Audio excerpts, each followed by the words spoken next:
Who is the mightiest in all the multiverse? Some say it was Samson, the long-haired strongman, who once slew an entire army while equipped with only a donkey's jawbone. When news of this reached the realm of Asgard, all the Aesir quaked with fear. All that is, except for Thor the Thunderer. The demon of the ego whispered in his mind, saying, "It cannot be said that this Samson is stronger than you. Challenge him to 3 tests and the whole multiverse will see you are truly the mightiest." And so, Thor grabbed his famous hammer and traveled to Earth on his goat-drawn chariot. There, he found the long-haired Samson saying his morning prayer. "Greetings, fellow hero," the Thunderer said. "I am Thor, ruler of the Norsemen." "Greetings," Samson answered. "I am Samson, judge of the Israelites. What can one as poor as I do for the king of the north?" "Such a modest man," the Thunderer said. "It is no wonder you are so beloved by your people." "And you are most kind," the strongman replied. "It is no wonder that you are respected by yours." Both men laughed heartily. "Come, my friend," Thor said. "Let there be no enmity between us. Some may claim that you are the mightiest in all the multiverse, while others may say that it is I. In the spirit of goodwill, I thus challenge you to a contest. Whosoever wins 2 of the 3 tests shall be the winner."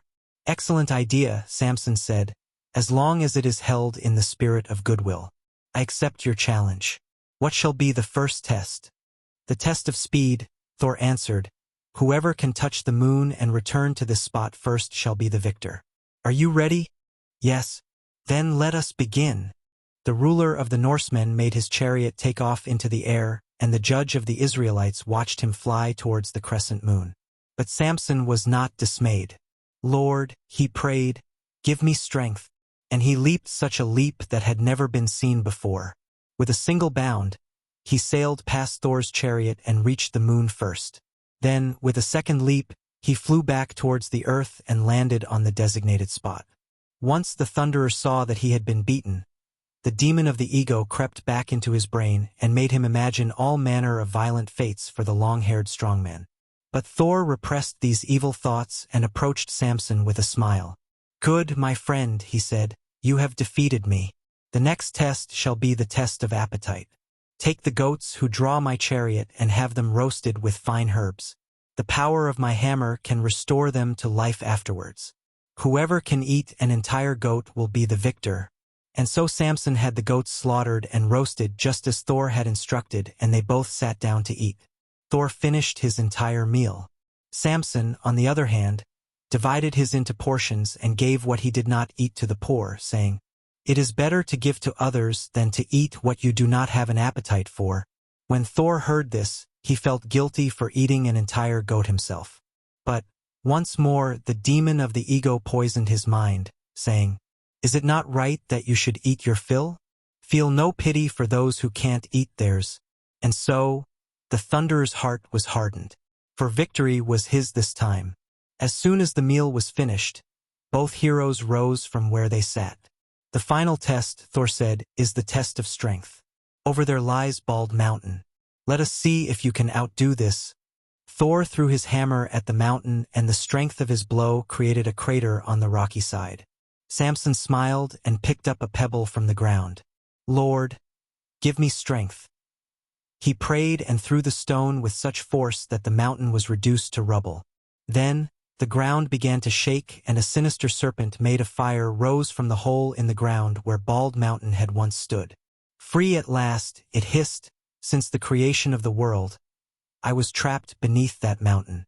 You, Thor, know me as Loki, and you, Samson, call me Dagon. But I am nothing less than the demon of the ego. Thanks to your pettiness, I have been released." Thor and Samson looked to each other. "What should we do?" Thor asked. "Trust in God," Samson replied.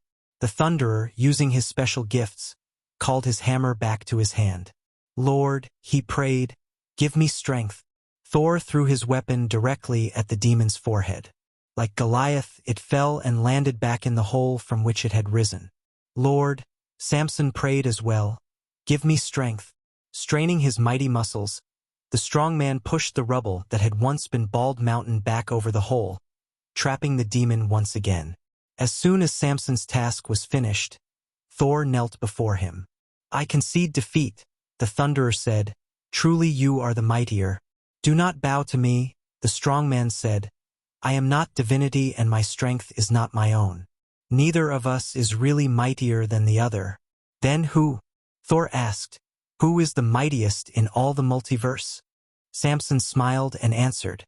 "If you cannot figure that out on your own, you have not been paying attention.